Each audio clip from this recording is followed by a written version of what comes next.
I would like to give a warm welcome at our DIPLOMEETING online event organized by the Polish Chamber of Commerce, together with the partners of our today's meeting. I would like to give a warm welcome to our guests of honor. We have today with us Mr. Jarosław Gowin, Minister of Economic Development, Labor and Technology. I would like to give you a warm thank you for our cooperation to date. We also have Mr. Paweł Jabłoński, Under Secretary of State in the Ministry of Foreign Affairs. Thank you very much, Mr. Minister, for extending your patronage over our event and for very fruitful cooperation with the Ministry so far. In a moment, we will be joined by Mr. Paweł Borys, President of the Polish Development Fund, to whom I would like to thank in advance for accepting our invitation and for substantive support. Now I would like to give the floor to Mr. Andrzej Arendarski, President of the Polish Chamber of Commerce, and I would like to ask him to open our today's DIPLOMEETING. Mr. President, the floor is yours. Thank you very much. Honorable guests, participants of our today's forum, I would like to welcome all of you cordially. Every year in January, we invited you to our traditional diplomatic opening of the year. Those meetings have already become a tradition.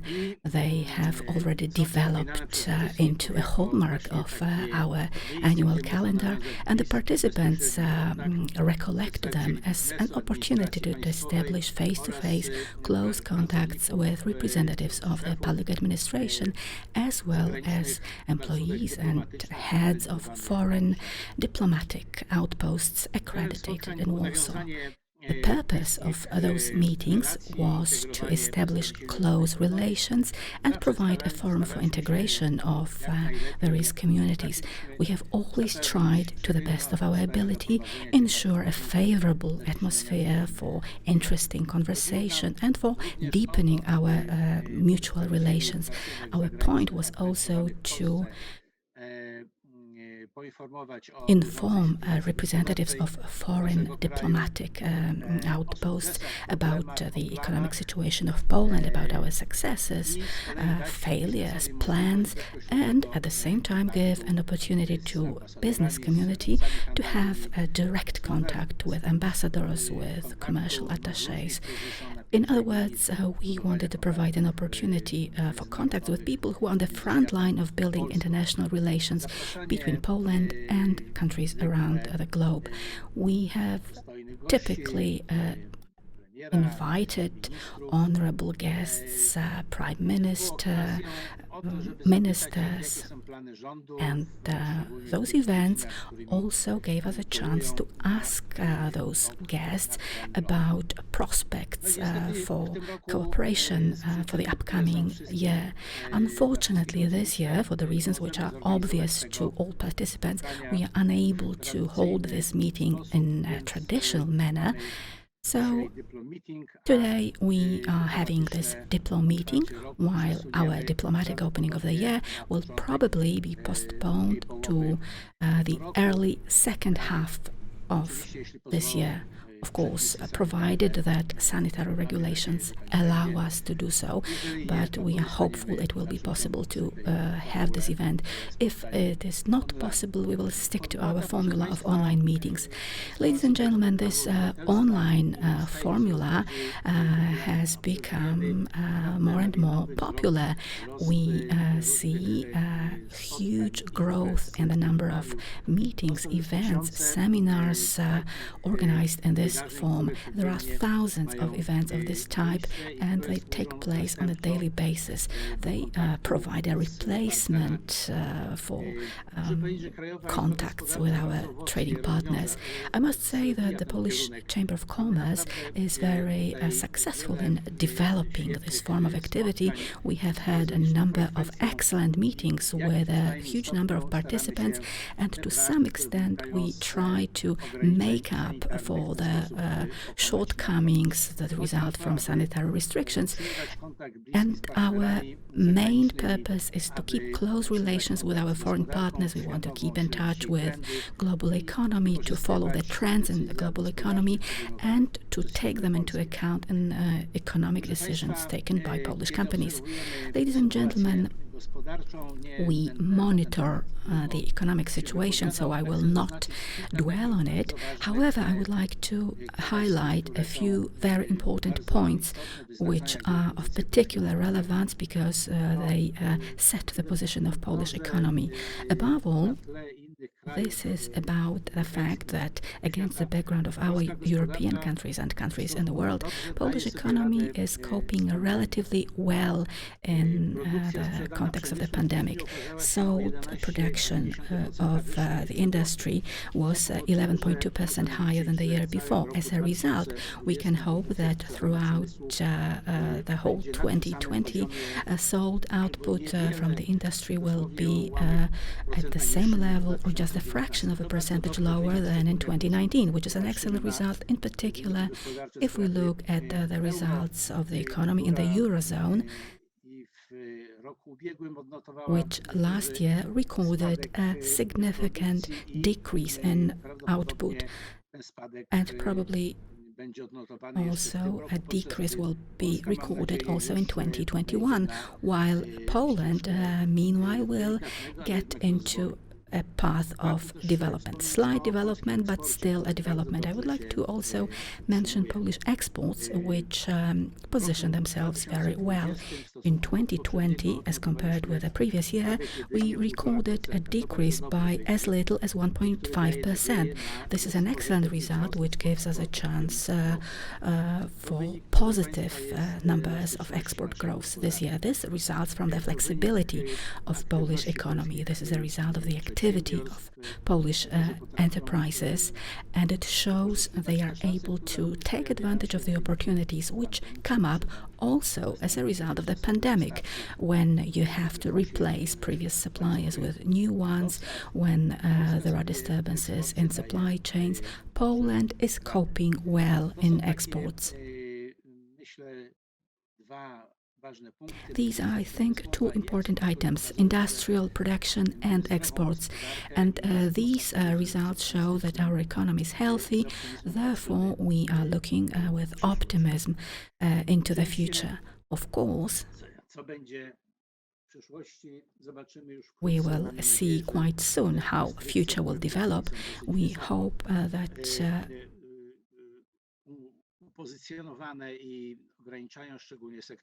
the restrictions which particularly affect services sector will be gradually eliminated as the pandemic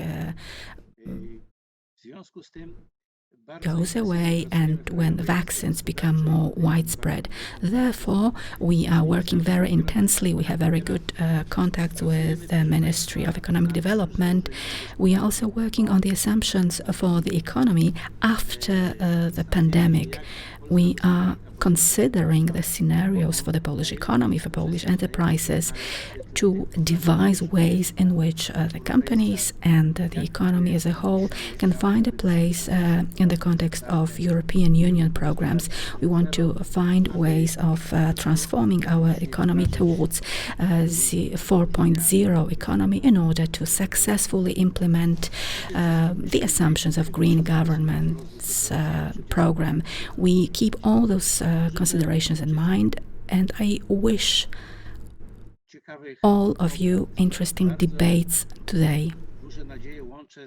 I pin great hopes in the initiatives of entrepreneurs that might result from the direct contact with representatives of diplomatic outposts.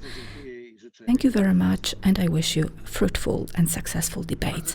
Thank you very much, Mr. President, for this interesting background, for the information that opened our Diplo meeting. Now I am pleased to invite Mr. Jarosław Gowin, Deputy Prime Minister, Vice Minister of the Ministry of Economic Development, Labour and Technology. Economy in turbulent times, that's an interesting topic. Thank you very much. I would like to, above all, thank Mr. Andrzej Arendarski for inviting me to your today's meeting, and I'm honored to extend my patronage over the event. As Mr. Arendarski has mentioned, a significant and probably a dramatic sign of the times is the fact that we are meeting today in this new formula at a virtual DIPLOMEETIng. We all know that the past 12 months were marked by a deep transformation of almost every sphere, almost every area of life. Social life has changed, and our daily, everyday activities changed. Like we no longer can have this face-to-face conversation. We no longer have handshakes. Also, office work changed. We no longer have regular dinners with friends. We have modified our behavior patterns, and that applies not only to the Polish people, but to all humans around the globe. We have made those modifications in order to protect ourselves and to protect our relatives.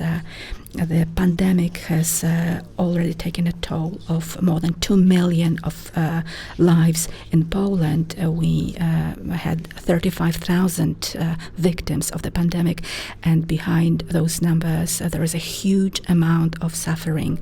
So I would like to express my sympathies to the families of the victims of the pandemic. But today we are meeting in this virtual space in order to consider the scale of the havoc wrought in the economic space. The world has experienced recession. Polish economy is also shrinking, and that is for the first time since 1990. Tomorrow we will get to know detailed statistics of the main statistical office, and that is expected to be between 3 and 3.5% of GDP as a reduction in GDP. Of course, the decreases were not equal across the board. The drops affected more strongly more developed European economies or North America. But unfortunately, these countries that were most heavily affected are the principal trading partners of Poland. As Mr. Arendarski has mentioned, the pandemic has brought about disturbances in supply chains, disturbing industrial production in Europe, in particular affecting automotive industry, but also production of pharmaceuticals.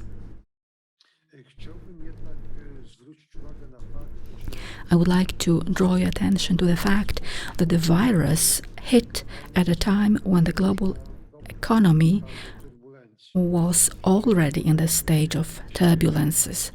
So we have the overlap of two phenomena. On the one hand, it is COVID-19, but already before the outbreak of the pandemic, we could see more and more clearly a dangerous interweaving of medium-term threats resulting from international policy and from what economists call megatrends. In mid-term perspective, an ever longer shadow is cast over economic prospects by trade disputes and by the crisis of the patiently built architecture of the global trading system, progressing paralysis of the global World Trade Organization and system of dispute resolution. All that undermines the trust in the rule of law rather than systems based on the law of the strongest. Unfair competition is also becoming an increasing threat. This unfair competition is based on protectionism, on breaches of intellectual property. We also facing challenges related to economic and energetic transformation. This energy transformation challenge is particularly significant here in Poland, but of course we are all aware of the fact that if we want to leave the earth for our children and grandchildren in a condition not worse than the one in which we encounter it, it is necessary for us to change the policy. And this change of policy has to occur in the spirit of solidarity, so as not to increase energy poverty or not to increase unemployment rates. We are facing challenges related to digital transformation. That is another area of fundamental importance, but also deep profound changes in the nature of labor. Automation and robotization of production and services will lead to the development of a series of new jobs, will bring about development of new professions. But we also know that some types of work are at risk of extinction, as was the case repeatedly in the past, also within our lifetime.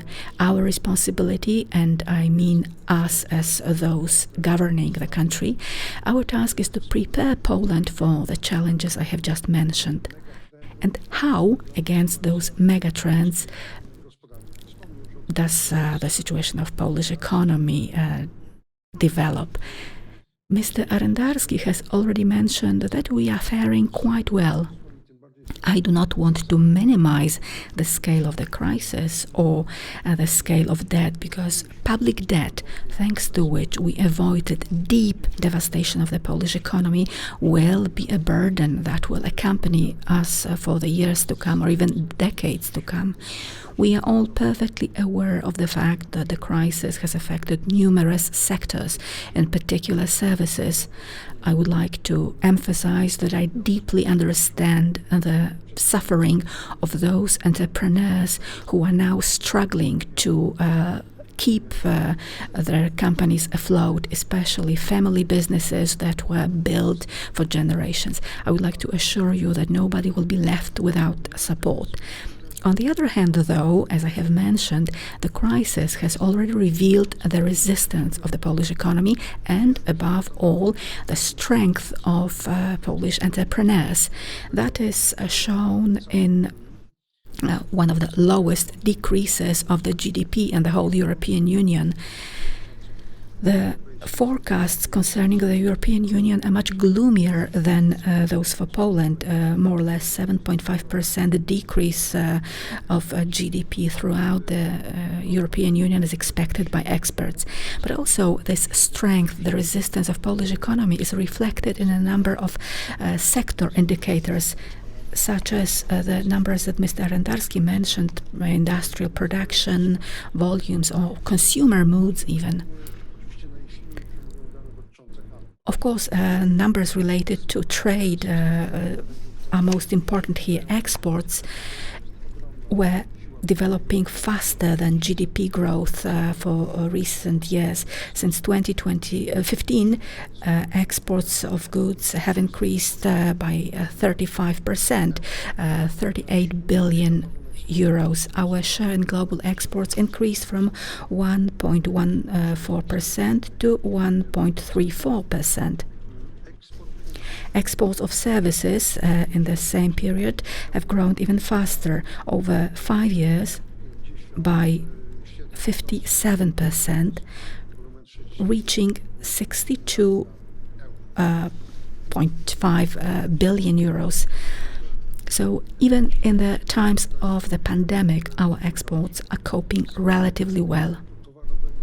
A decrease in exports of goods was only 1.4%, and in PLN that was even better, because we have recorded a growth by 1.5%. Exports have become one of the driving forces of economic growth in Poland. We are working very intensely, not only in my ministry, but throughout the whole government. We are working very intensely on designing various ways of supporting pro-exports projects. We are particularly happy about an increasing share of high-tech in our exports. And of course, I mean here IT, but also biotechnology, pharmaceuticals, fashion, cosmetics, or food.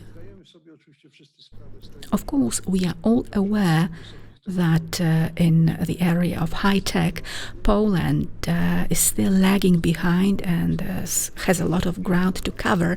But on the other hand, this seems to be the first global revolution in which we can participate on equal rights, and that is right from the beginning of this revolution.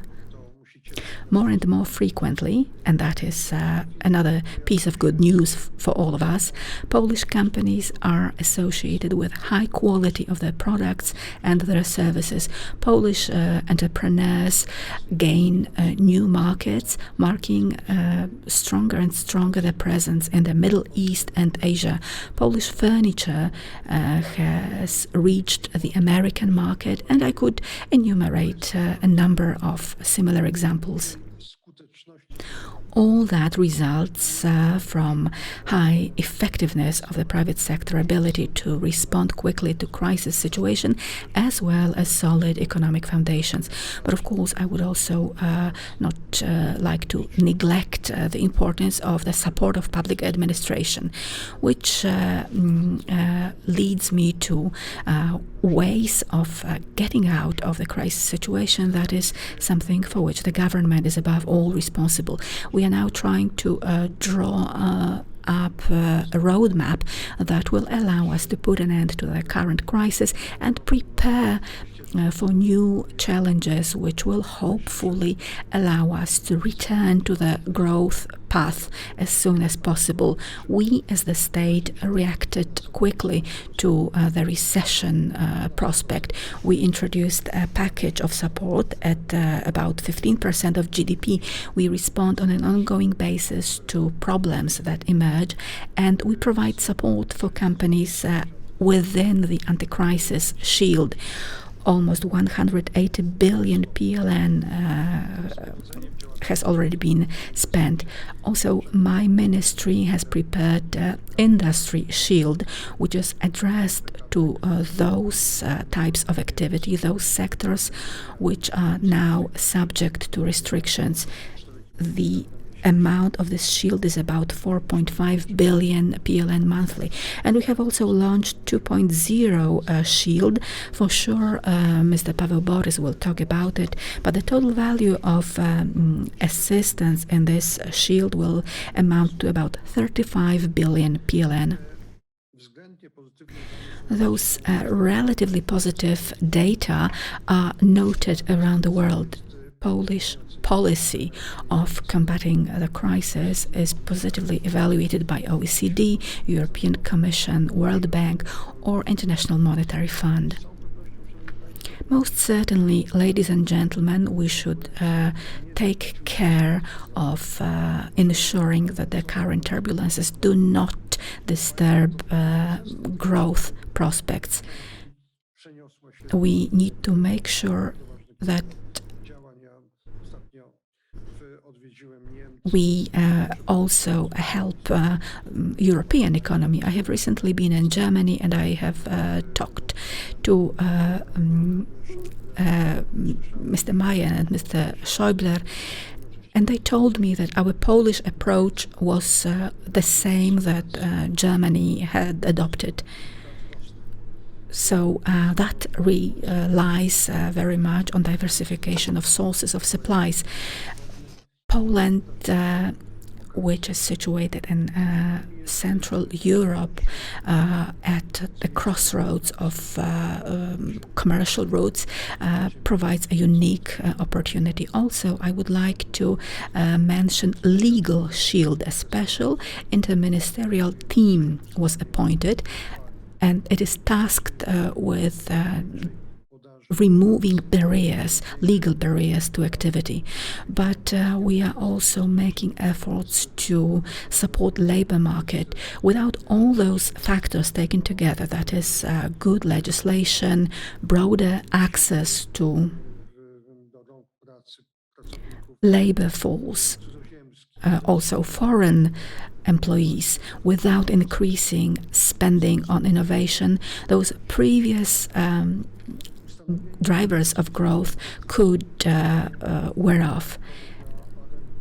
Also, tax solutions, support for innovation, something I focused very much on in my previous terms of office.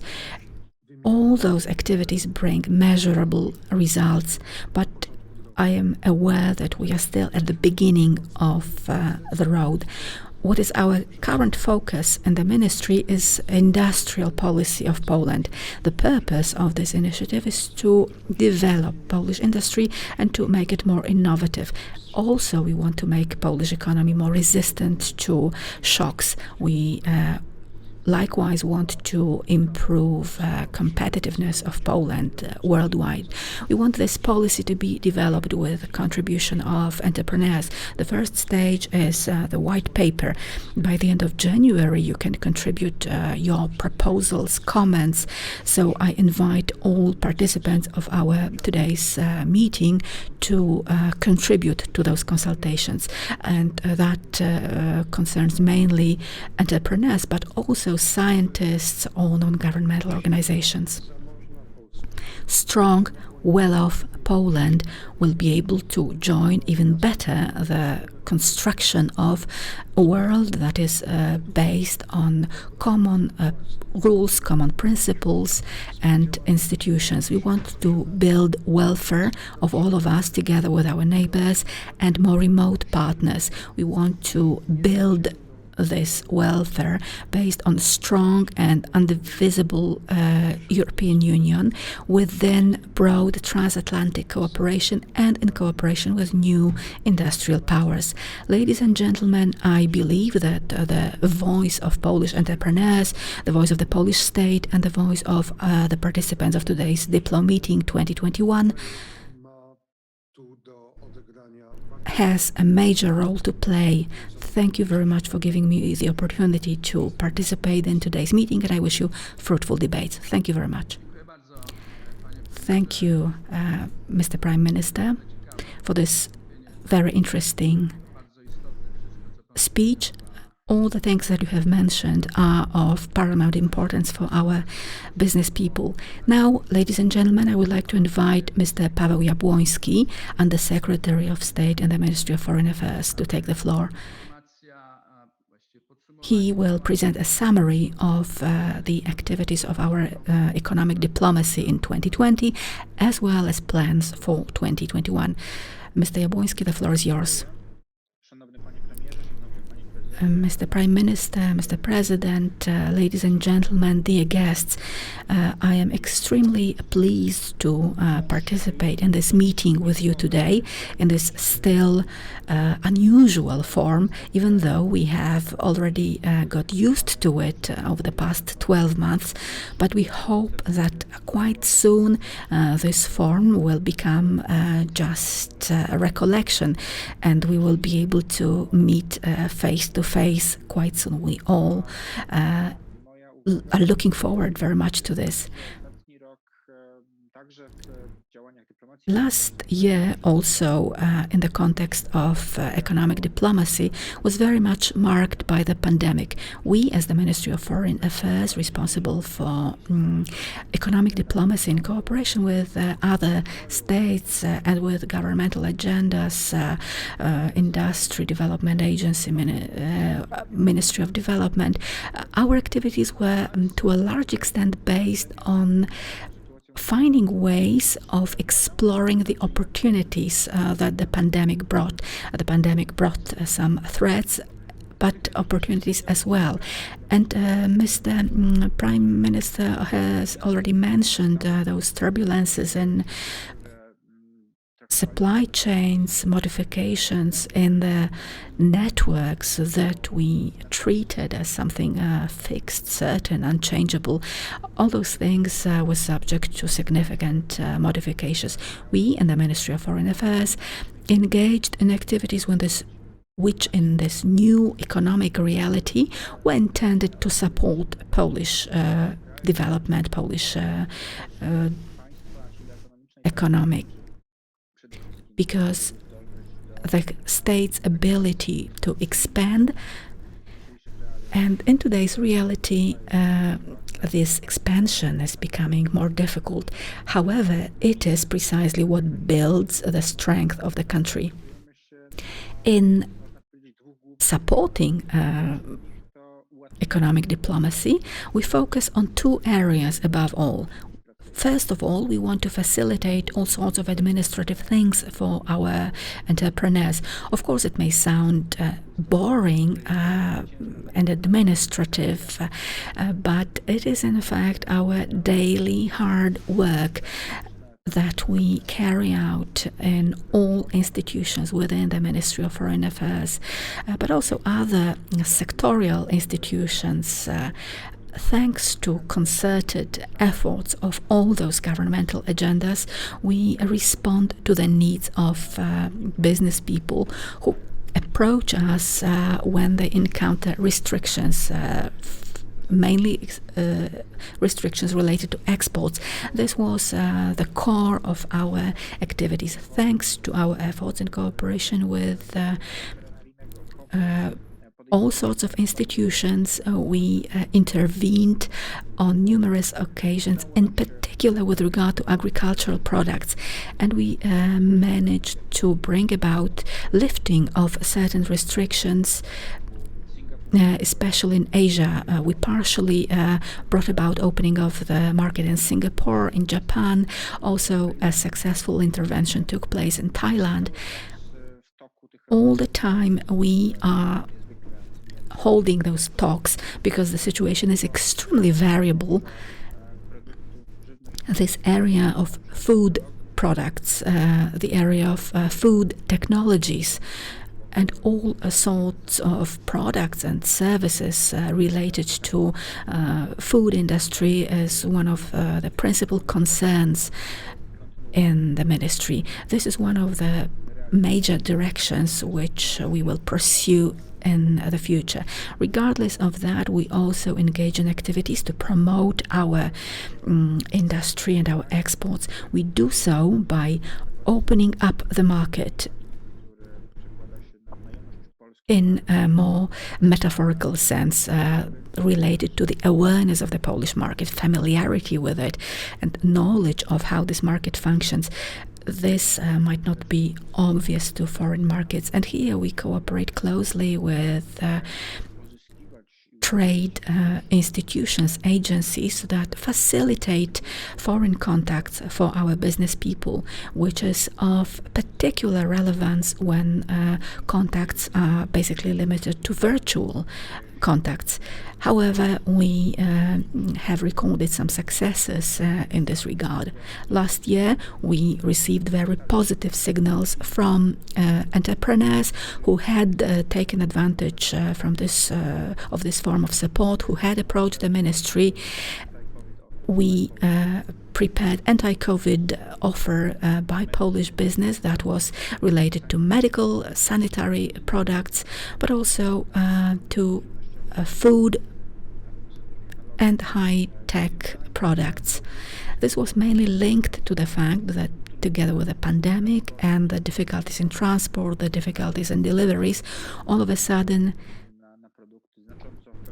the demand for those products suddenly increased very much in certain sectors.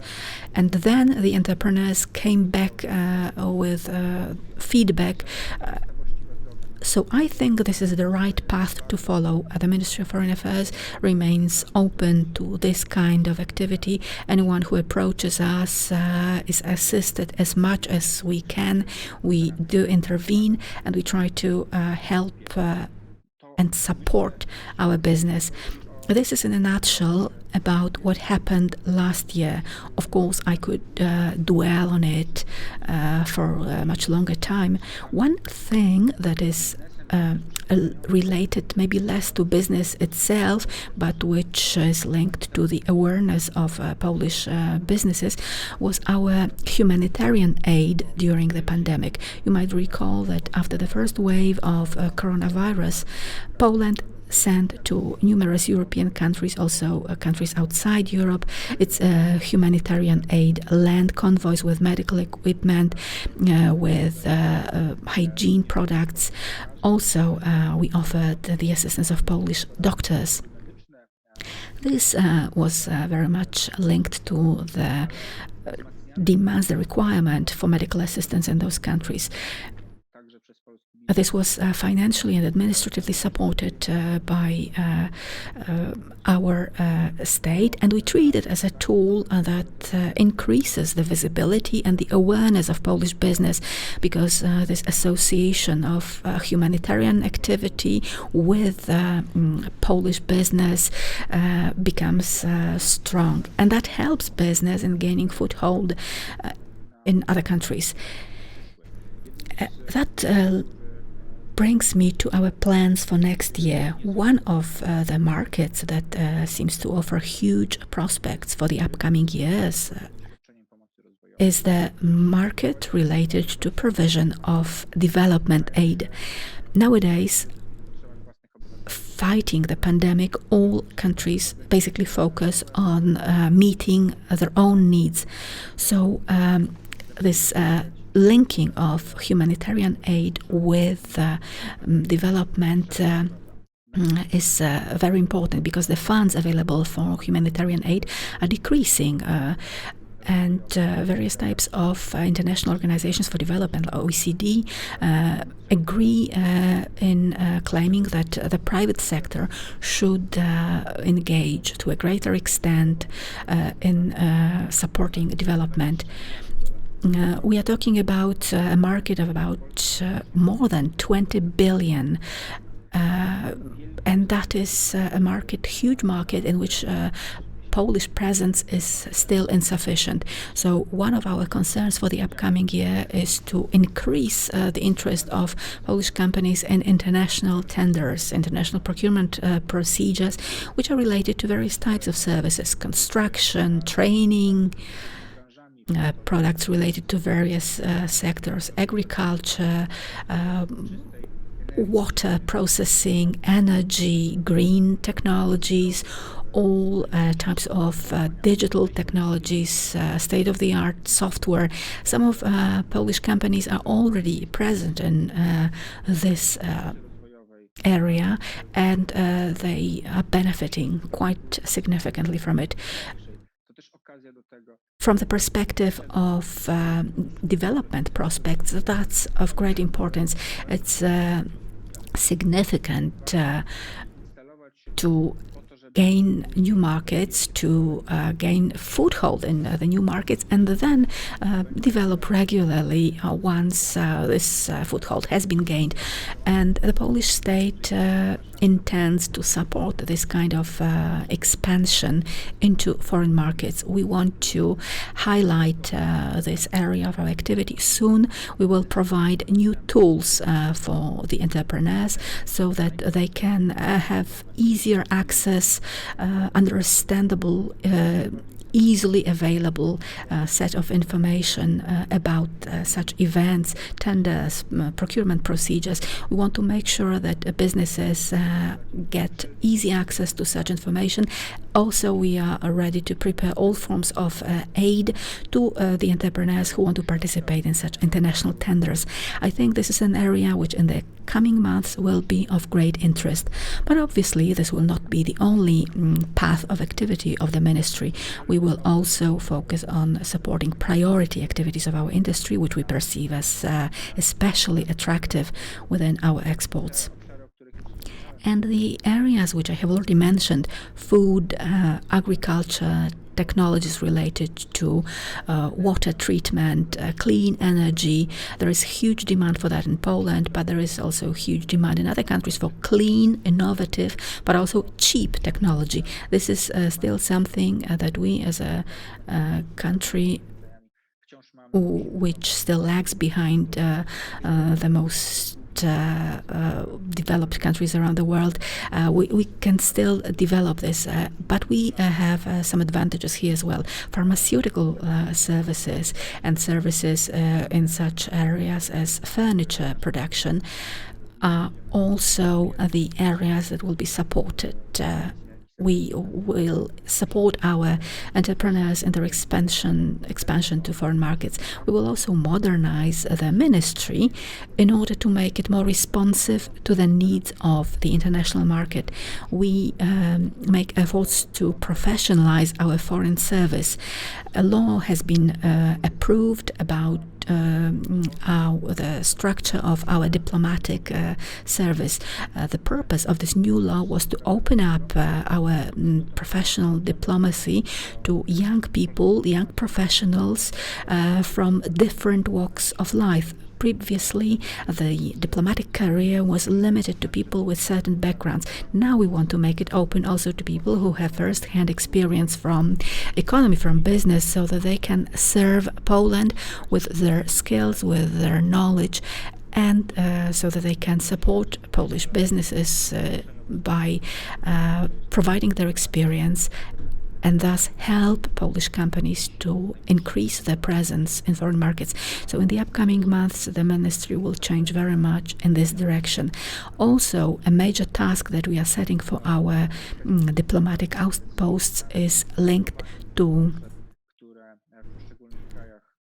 constant monitoring of the needs that we will have to respond to in various countries. This year, in view of the changing conditions, changing needs, we will try to update our knowledge about what is needed in specific locations. We will carry out a very detailed audit to find out which services are of particular interest and translate the findings of this audit into the activities taken subsequently. We will encourage Polish companies to engage in new types of commercial activities. We are aware of the fact that presence in foreign markets can be very difficult because you have to face a lot of administrative, formal obstacles. But the Ministry of Foreign Affairs makes every effort to help you cope with all those difficulties and overcome those obstacles. One more thing which is of great importance from the Polish perspective, from the perspective of how we will try to encourage foreign entrepreneurs to invest in Poland and thereby increase the opportunities also for Polish companies so that they can develop in this mutual activity. We have those three basic pillars: transport infrastructure, digital infrastructure, and energy infrastructure. These will be the three basic elements that need development so that we connect the 3C area. The 3C area is also perceived as a priority area in Europe because these are countries basically that joined the European Union after 2004.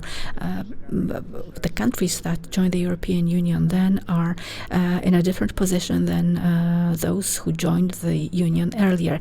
Those countries are perceived by the United States, by other countries around the world as a huge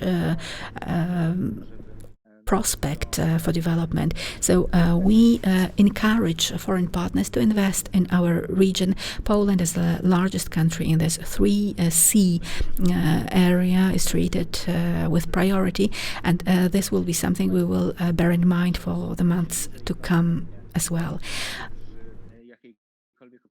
When an opportunity arises for us to have a face-to-face meeting, more directly, maybe still this year, I will be more than happy to provide you more information on that. Let's hope that once we have coped with the pandemic, we will be able to have face-to-face meetings. But today I would like to thank you very much for listening to me, and I wish you fruitful debates. Thank you. Thank you very much, Mr. Minister. You have shared with us a lot of important points that are of great interest to Polish entrepreneurs and to anyone who is interested in how business can be developed quickly, even in such difficult conditions as the one in which we are now. Thank you once again. Now I would like to welcome Mr. Paweł Borys, President of the Polish Development Fund. The floor is yours. You will probably provide us with information about the instruments of support within the shield, but I will not try to say all those things instead of you. Good morning, ladies and gentlemen. As Polish Development Fund, in the recent months, we have received from the government a very important task of carrying out a large program of support for enterprises. That was the largest program of this type that Poland has experienced in the recent decades. The value of this program is of 100 billion PLN. The money is used mainly to support micro and small businesses and small medium business enterprises. They account for over 50% of GDP. They provide most workplaces, and at the same time they are weaker, relatively weaker in terms of capital than large enterprises. So in the context of the pandemic, it was of paramount importance to provide rapid assistance to this sector. And I think we can say we succeeded in doing so. We have the lowest unemployment rate in the European Union. Also, other data of our economic activity indicate that we have succeeded in those efforts. We managed to help companies in keeping their liquidity. The vast majority of companies were able to protect most of jobs. Together with Bank Gospodarstwa Krajowego, we also have programs dedicated to large enterprises, liquidity loans, preferential conditions, capital guarantees. So all categories of enterprises can count on support of the government provided through our institutions. I would like to stress, in the context of overcoming the crisis, but also in the context of enhancing the competitiveness of Polish business, also trade and exports. Here, I would like to say that Poland adopted a strategy of supporting business which was different from the strategy adopted by other European Union countries. Germany, France, Italy based their main support tools on guarantees of bank loans. Of course, in a situation where we are experiencing such a strong blow into the economy, guarantees alone can be insufficient. Debt increases, so it can provide an additional burden on European economies in getting out of the crisis. Poland has a very high share of forms of assistance where the funds do not have to be returned. A large part of the assistance provided by the government involves subsidies that do not have to be returned. That is linked to the labor market. Certain amount of debt can be redeemed provided that jobs are maintained. If the company's subsidies are redeemed, its debt will not increase.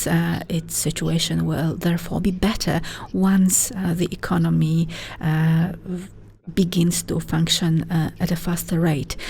But at the same time, this happens while protecting jobs, because joblessness would hit companies also hard. As a result of adopting this approach, Polish enterprises should emerge from the crisis with lower debt burden, and that in turn should support their competitiveness against the background of companies from other countries. And we can see that in the data that, combined with currency policy towards weakening of the PLN, Polish industry and Polish exports are faring very well. We have a record high surplus in trade,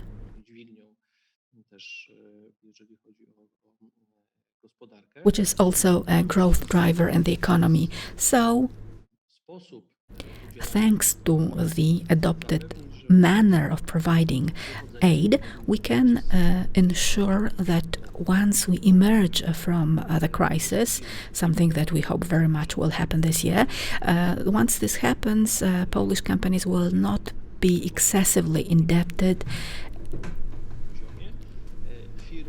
The companies will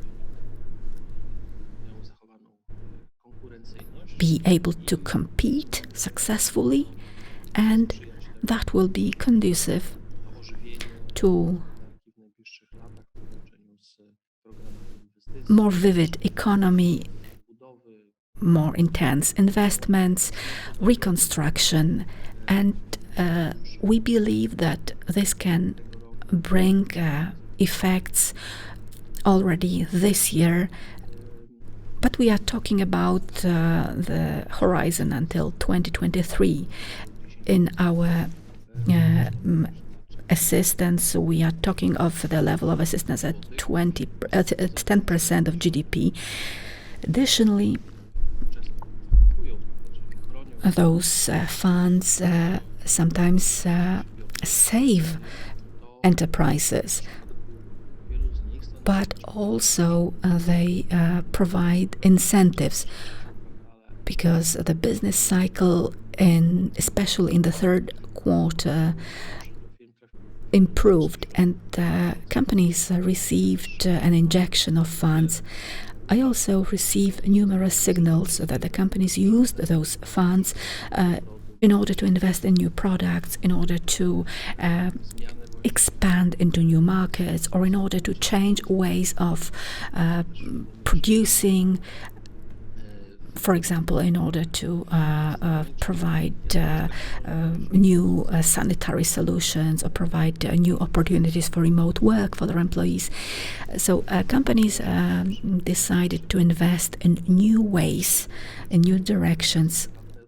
I think that in 2021 the dynamic will be similarly positive in private companies. The uncertainty seems to be lower than it was last year. The greatest challenge in the economy, while we are aware of the difficult position of companies and employees, the greatest challenge is linked to the service sector, because the sanitary restrictions translate into restricted activity, limited activity of such companies. But we want to provide assistance to those companies in order to let them live through the second and third wave of the pandemic. The data indicate that for the time being, those companies remain stable, and there are also sectors, for example, household electronics, but also Polish industry had good results in January. It seems that the levels of activity are now at a satisfactory level. So thank you very much for inviting me to today's Diplo meeting, and I wish you fruitful debates. Thank you very much, Mr. President. These are indeed huge amounts that are dedicated to provide support for Polish business. And you presented all that very engagingly. So I think that those business people who are listening to us today, after the speeches made by our today's guests, have broader knowledge of what opportunities are available to them. I would like to thank Mr. Prime Minister, Mr. Minister, and the presidents for the participation in our today's Diplo meeting. The event whose integral part will be B2Me meetings that will start in a few minutes. Thank you once again, gentlemen, for your very interesting speeches. That is also a good opportunity to thank our partners, that is Bank Gospodarstwa Krajowego, Industry Development Agency, Corporation for Export Loan Insurance, and Cashless Poland Foundation. I would like to invite you to watch videos of our partners. These videos are available on the platform of the event. They will also be available after the musical break, which I will announce in a moment. On the Diplo meeting platform, B2B meetings with representatives of embassies and all sorts of institutions will be held in virtual rooms. That will happen on a special platform dedicated to Diplo meeting. So now I would like to wish all participants of those B2B meetings successful conversations, successful talks. Diplo meeting is the second meeting in the series of such events, which leads us, hopefully, to post-COVID diplomatic opening of the year. As Mr. Rendarski signaled, that can happen at the end of June, beginning of July. Already today, I would like to invite you cordially to this event. At the end, I would like to invite to thank the Foreign Relations Department for preparing this event. I would also like to extend my thanks to IT staff because it was a major and complex project to support. Now I would like to invite you to listen to a jazz interpretation of Mozart, Night Queen by Maciej Węglowski Quartet. Thank you very much for Studio Records for making available the recordings. I wish you a good day and fruitful talks. And also, please accept my best wishes for this year. Let's hope it will be a better year. Thank you once again. And I'm very proud to be part of Polish Chamber of Commerce's Diplo meeting. We'd like to play for you a little piece of Wolfgang Amadeus Mozart music and wish you happy and healthy New Year. Thank you so much.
Szanowni Państwo, w Agencji Rozwoju Przemysłu skupiamy się na wspieraniu działalności proeksportowej poprzez mechanizm International Desk.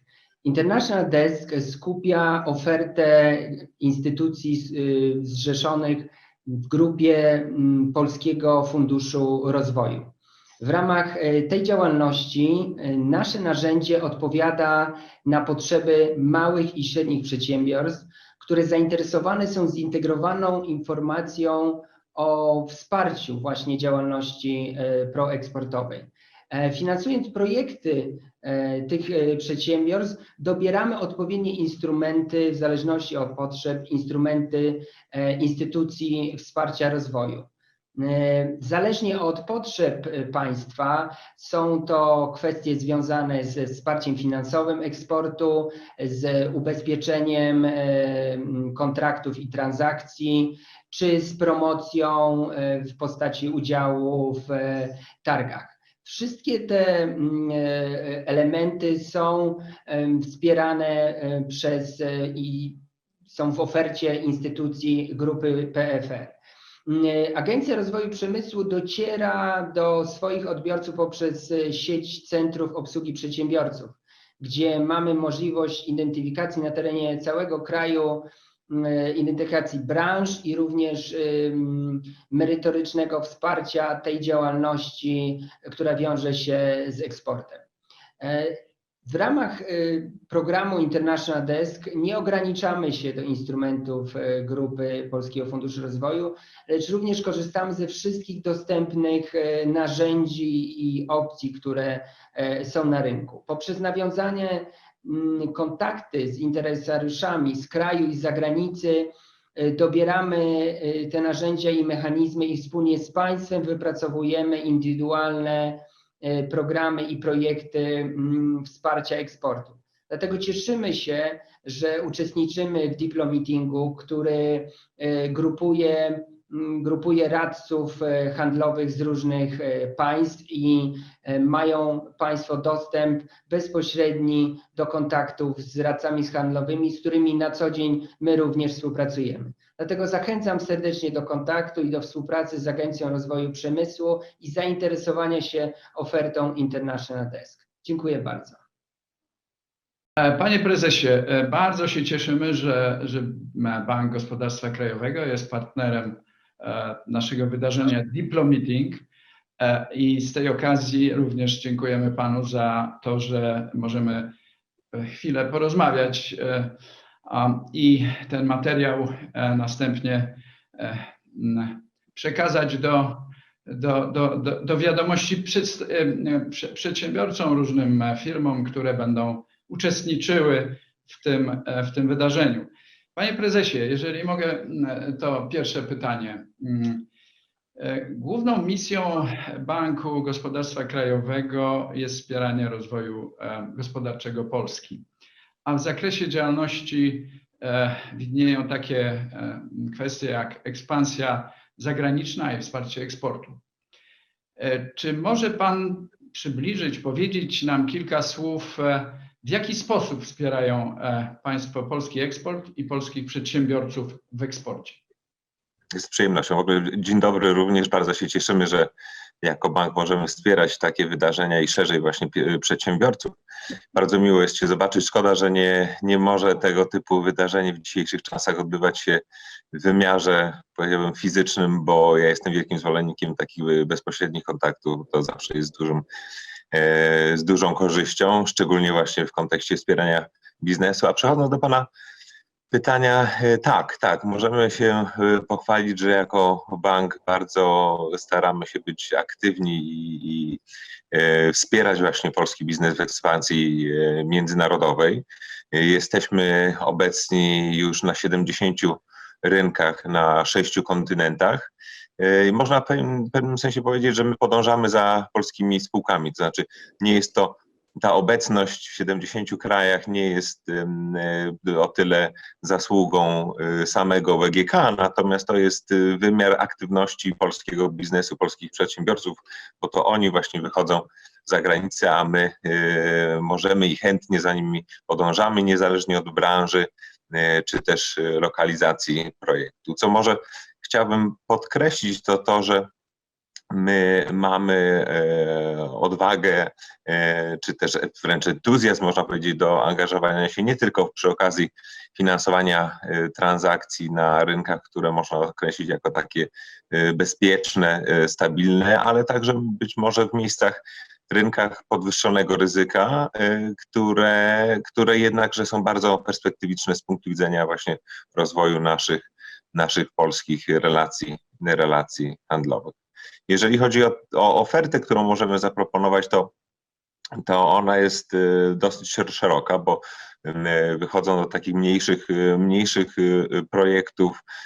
To nasze wsparcie może mieć formy pośrednie przy współpracy z bankami lokalnymi. Mogą to być akredytywy, wykupy wierzytelności, kredyt dla banku nabywcy, dla większych projektów. Chętnie też stosujemy po prostu finansowanie bezpośrednie.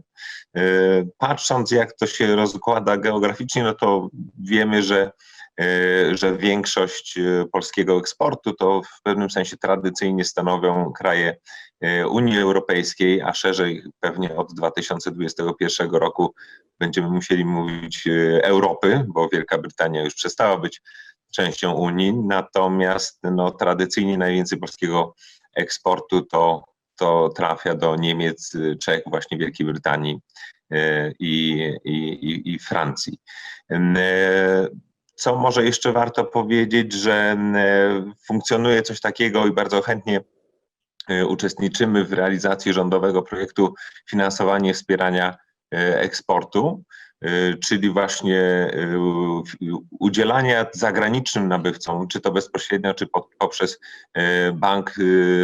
bank i z nimi współpracujący po stronie zagranicznej, kredytów na finansowanie zakupu polskich towarów i usług, które te środki my wypłacamy bezpośrednio krajowym dostawcom, krajowym eksporterom, natomiast to ich zagraniczni partnerzy dokonują spłaty tych kredytów. I może jeszcze tak na zakończenie w tym podsumowanie, że spora część tego działania i prefinansowanie eksportu jest realizowane z gwarancją KUKE, co pozwala na takie kompleksowe zamknięcie tej transakcji od strony właśnie wspierania eksportu.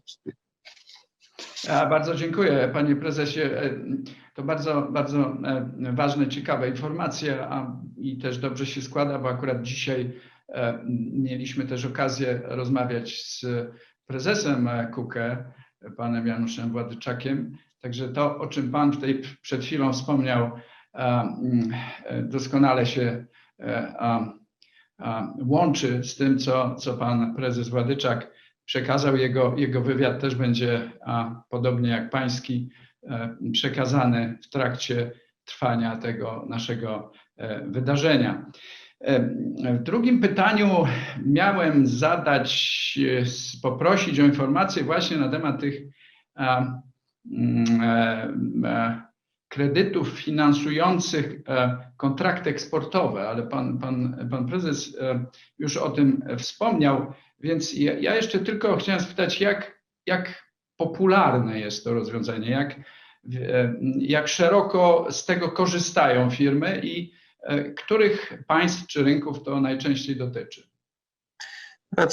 Na to pytanie można odpowiedzieć dwojako. Z jednej strony, jeżeli popatrzymy na rozwój tej naszej działalności międzynarodowej, to jeszcze w 2015 roku, 2016 my byliśmy obecni z naszymi klientami w 9 krajach.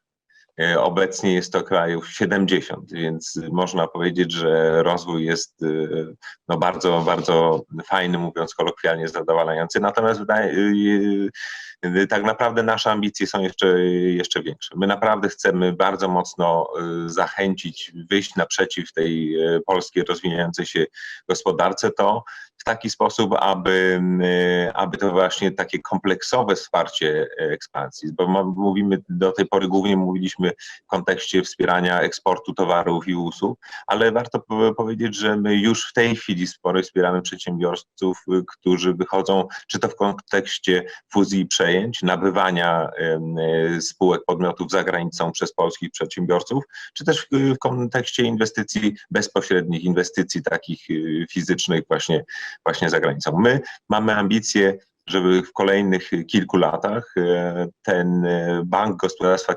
Krajowego stał się właśnie takim centrum, takim punktem odniesienia, żeby każdy przedsiębiorca, który potrzebuje, który chce poważnie zainteresować się ekspansją, czy to będzie ekspansja właśnie na zasadzie eksportu, dostaw towarów i usług, czy też ta ekspansja rozumiana przez inwestycje zagraniczne, czy bezpośrednie, czy przejmowanie innych podmiotów, zawsze pukał do naszych drzwi i patrzył, w jaki sposób możemy mu pomóc, bo jestem przekonani, że będziemy każdemu mogli, że tak powiem, skroić produkt i rozwiązanie finansowe na jego miarę.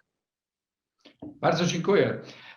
Jeżeli pan pozwoli, panie prezesie, to jeszcze jedno pytanie. Wiadomo, że Bank Gospodarstwa Krajowego może być także pomocny w finansowaniu inwestycji zagranicznych. I jak to jest realizowane? Czy to jest też oferta, która w jakiś sposób może być interesująca dla małych i średnich przedsiębiorstw? No tak jak tutaj już trochę zaczęliśmy rozmawiać, wydaje mi się, że zdecydowanie tak. My jak gdyby idąc, podążając za tym potrzebami przedsiębiorców, w 2018 zaczęliśmy budować sieć naszych przedstawicieli zagranicznych. Mamy biura w Brukseli, we Frankfurcie, w Londynie, w Amsterdamie. Generalnie chcemy być obecni w najważniejszych rynkach finansowych, ekonomicznych Europy i świata. My w tej chwili chyba nie zdradzę wielkiej tajemnicy, jeżeli powiem, że trwają prace nad uruchomieniem przedstawicielstwa w Stanach Zjednoczonych. Analizujemy Singapur, który jest taką dosyć oczywistą bramą na całą Azję, a widzimy tam sporo zainteresowania ze strony polskiego biznesu i właśnie te przedstawicielstwa, jedną z ich ról na pewno jest wsparcie i promowanie polskiego biznesu za granicą. Zdecydowanie, jeszcze raz powtórzę, zachęcamy wszelkich eksporterów, niezależnie od branży, do kontaktu z nami. Sporo transakcji, które realizujemy, dotyczą eksportu towarów spożywczych, chemii czy odzieży albo obuwia. Natomiast z drugiej strony te największe kwotowo zaangażowania to są kontrakty budowlane, to jest eksport maszyn, to jest eksport urządzeń, także naprawdę nie boimy się tematu, nie boimy się wyzwań i żadna branża nie jest dla nas straszna, bardzo zależy nam na tym rozwijaniu potencjału, bo szczęśliwie nasz kraj, Polska, ma relatywnie duży rynek wewnętrzny, natomiast wydaje mi się, że jeżeli chcemy utrzymać wzrost gospodarczy na miarę naszych ambicji, to trudno o lepszy moment jak teraz na patrzenie na możliwości za granicą. Panie prezesie, bardzo dziękuję. Życzymy wielu sukcesów. Krajowa Izba Gospodarcza jest również gotowa wspierać i uczestniczyć w projektach, które państwo realizują. I myślę, że to wydarzenie DIPLOMEETING będzie też takim doskonałym miejscem na wymianę różnego rodzaju opinii, poglądów z korzyścią dla polskich przedsiębiorstw. Tych dużych, tych mniejszych, czyli średnich i tych małych. Jeszcze raz serdecznie dziękuję, panie prezesie, za udzielenie nam wywiadu. Dziękuję uprzejmie i życzę owocnej pracy przy wspieraniu właśnie polskich eksporterów, polskiego biznesu. Dziękuję bardzo. Dziękuję. Wszystkiego dobrego. Dzień dobry, a dziś z nami pan prezes Janusz Władyczak, szef Korporacji Ubezpieczeń Kredytów Eksportowych. Dzień dobry, panie prezesie. Dzień dobry. Panie prezesie, pozwolę sobie dziś na kilka szybkich, krótkich pytań, którymi mam nadzieję pan prezes rozjaśni nam troszkę specyfikę działalności KUKE, bo często jest tak, że sporo ludzi wiedzą, że KUKE jest, ale czym się dokładnie zajmuje, to zawsze warto powtarzać i powtarzać jeszcze raz. Panie prezesie, jeżeli mogę, pierwsze pytanie. KUKE mówi, że przede wszystkim zajmuje się ubezpieczeniami należności i przyznam, że dla takiego zwykłego zjadacza chleba, ja kiedyś też takim byłem, kiedy pierwszy raz usłyszałem ten zwrot, to jest takie troszkę tajemnicze. Czy mógłby nam pan prezes powiedzieć, co to są te ubezpieczenia należności?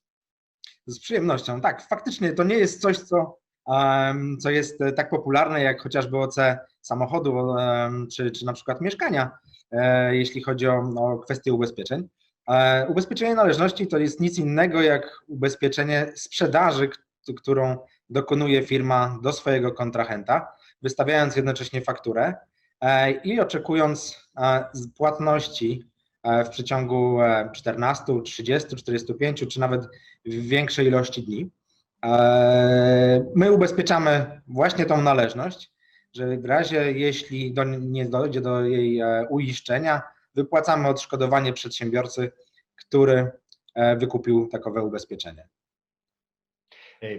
Panie prezesie, firmy mają sporo różnych ciekawych koncepcji, jak się zabezpieczyć właśnie przed takimi kłopotami. Niektórzy mówią, że sobie oceniają sami dane kontrahenta, najczęściej pytają jakąś zacną firmę, która zbiera takie dane o jakieś porady. Niektórzy mówią, że mają dobrego windykatora, inni jeszcze mówią, że działają tylko z polecenia. Proszę mi powiedzieć, dlaczego najlepiej pana prezesa zdaniem po prostu mieć ubezpieczenie? Ponieważ ubezpieczenie, te wszystkie rzeczy, o których był Pan uprzejmy przed chwilą wspomnieć, ma już w sobie, czyli decydując się na polisę ubezpieczeniową należności, mamy zarówno wywiadownię gospodarczą, mamy monitoring ryzyka ustawiczny, mamy też potencjalną windykację w cenie oraz ewentualnie, nie daj Boże, no ale po to kupujemy to ubezpieczenie, wypłatę szkody, gdy do niej dojdzie. Tak więc można te elementy robić oczywiście samemu, własnymi środkami, bądź właśnie korzystając z różnego rodzaju agencji wyspecjalizowanych w tym względzie, ale finalnie to, o czym będzie odróżniało, no to te komponenty są oddzielne, za każdą z tych usług trzeba oddzielnie również płacić, ale finalnie, jeśli dojdzie do sytuacji tej newralgicznej, czyli gdy nasz kontrahent nie zapłaci, no wówczas nikt nam szkody nie wypłaci, a ubezpieczenie jeszcze tą ostatnią instancję ma i o to głównie w tym wszystkim chodzi. Chyba faktycznie tak jest, że najważniejsze jest ta wypłata, gdyby faktycznie były jakieś poważne problemy, bo faktycznie tak jest, że reszta wspomagaczy biznesu owszem doradzi, podpowie, ale jak już przyjdzie co do czego, to nie zapłaci. Panie prezesie, a proszę mi jeszcze jedną rzecz powiedzieć, czy KUKE zajmuje się również czymś innym w ekspansji eksportowej, no bo ubezpieczenie należności przy takich kontraktach, nazwijmy rytmicznych, ja wystawiam fakturę, dostaję, wystawiam kolejną ze względu na dostawę i to idzie tak rytmicznie, to oczywiście to już rozumiemy, pan prezes to nam objaśnił, ale gdyby był jakiś inny pomysł na biznes, nie wiem, jestem budowlańcem i ktoś chce ode mnie zamówić wybudowanie gdzieś za granicą hotelu, albo może fabryki, albo może jestem przedsiębiorcą, który by chciał na przykład kupić sobie jakąś firmę za granicą. Czy też mam przyjść do pana prezesa z prośbą o pomoc? Serdecznie zapraszam ze wszystkimi tymi, można powiedzieć, zagadnieniami, o których pan, panie Piotrze, wspomniał. Tak, no my jako, można powiedzieć, agencja wsparcia eksportu dość szeroko staramy się wesprzeć przedsiębiorców w ich ekspansji, która no, ma odbywać się według nas bezpiecznie oczywiście i ona co do zasady zarówno jeśli chodzi o ubezpieczenia należności, jak i właśnie te kwestie tak zwane inwestycyjne wchodzi w zakres naszej odpowiedzialności. Co więcej, od tego roku po raz pierwszy mamy możliwość również wspierania inwestycji, które dzieją się tutaj w Polsce. Jeśli przedsiębiorca, o którym pan wspominał, chciałby na przykład w Polsce zainwestować w rozszerzenie zakresu produkcji swojego zakładu, postawić nowy, bądź dokonać inwestycji w linię produkcyjną, z której to później produkcja szłaby właśnie na eksport, jesteśmy w stanie finansowanie takiego kredytu udzielonego przez tutaj lokalny bank zabezpieczyć, dzięki czemu kreujemy większą pojemność, czy to kredytową, czy gwarancyjną chociażby, na rynku tutaj w Polsce.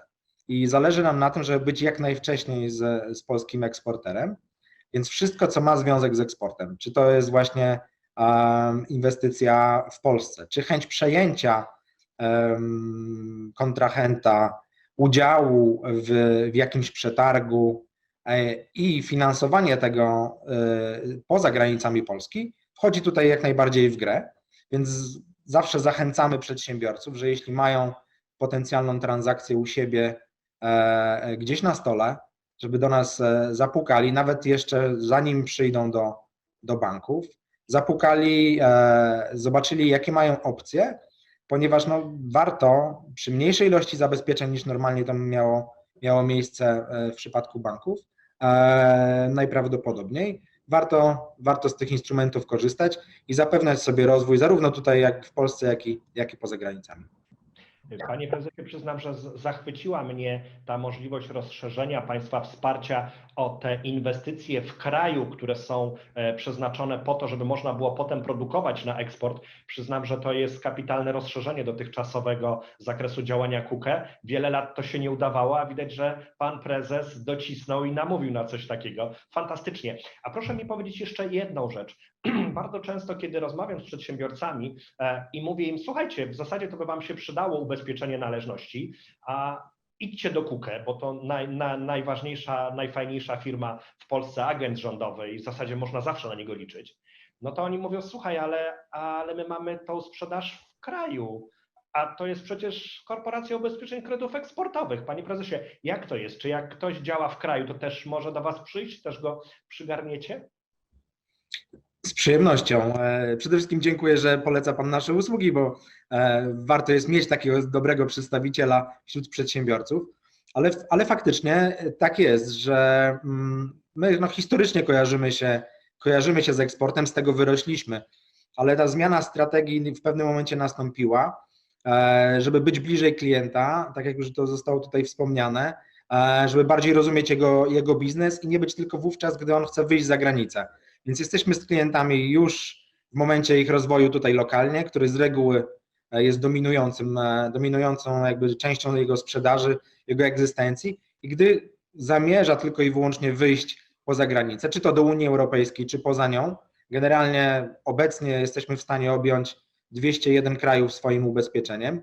Jesteśmy dla niego i z chęcią go obsłużymy.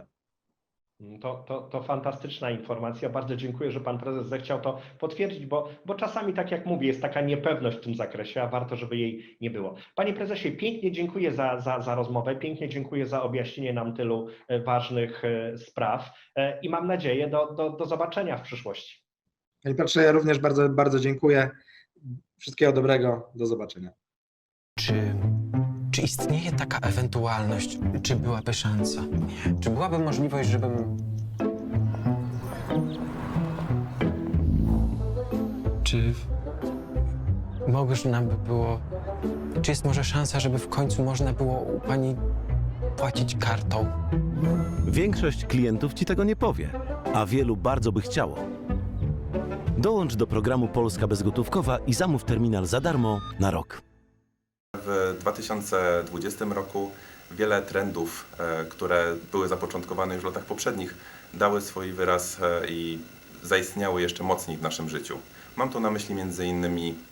większą aktywność w sieci, a to pociąga za sobą m.in. to, że obserwowaliśmy dynamiczny rozwój branży e-commerce. Handel elektroniczny na dobre wkradł się do naszego życia i stał się integralną częścią prowadzenia biznesu.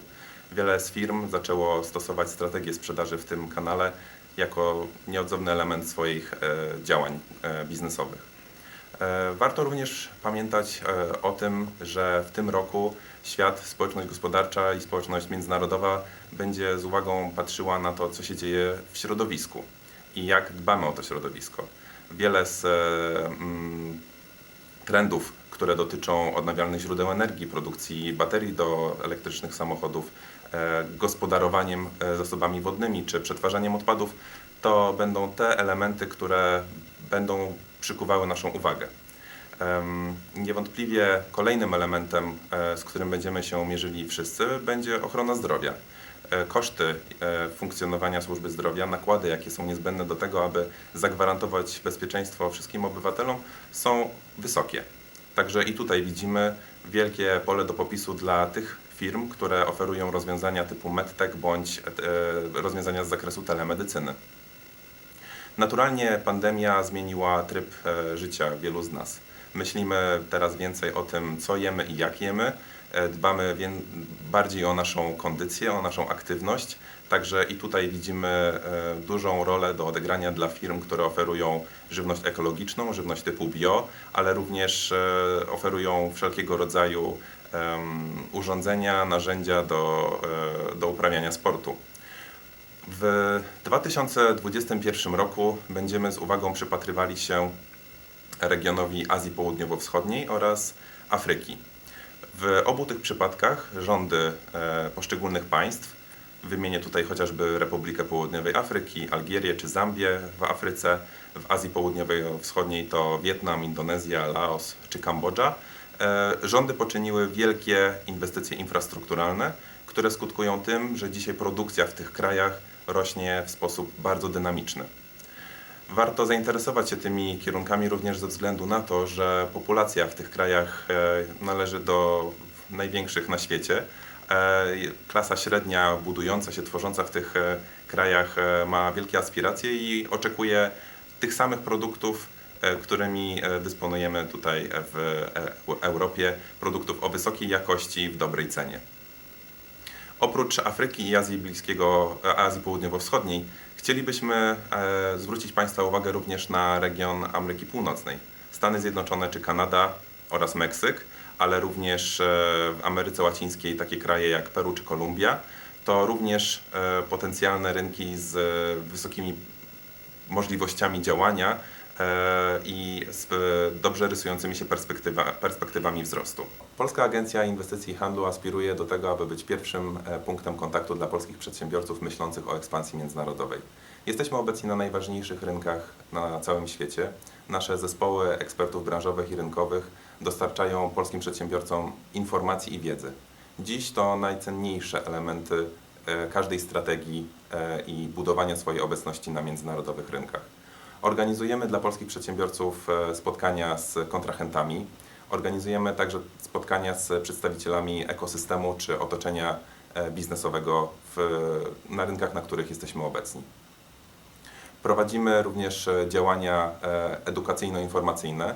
To w 2020 roku zapoczątkowaliśmy serię webinarów, w trakcie których prezentujemy trendy oraz najważniejsze plany co do rozwoju w poszczególnych gospodarkach, tak aby polski przedsiębiorca był wyposażony w wiedzę, która pozwoli mu podjąć tę decyzję o rozpoczęciu ekspansji.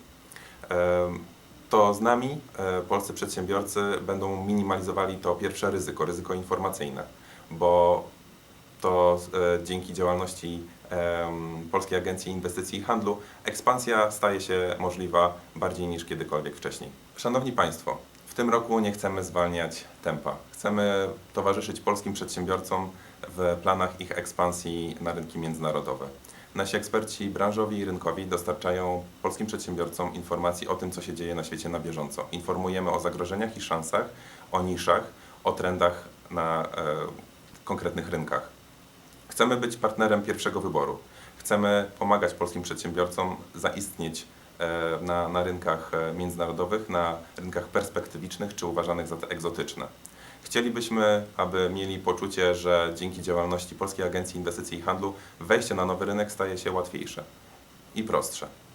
Dostarczamy informacji rynkowych, dostarczamy informacji branżowych. Organizujemy spotkania z przedstawicielami lokalnych administracji oraz z kontrahentami.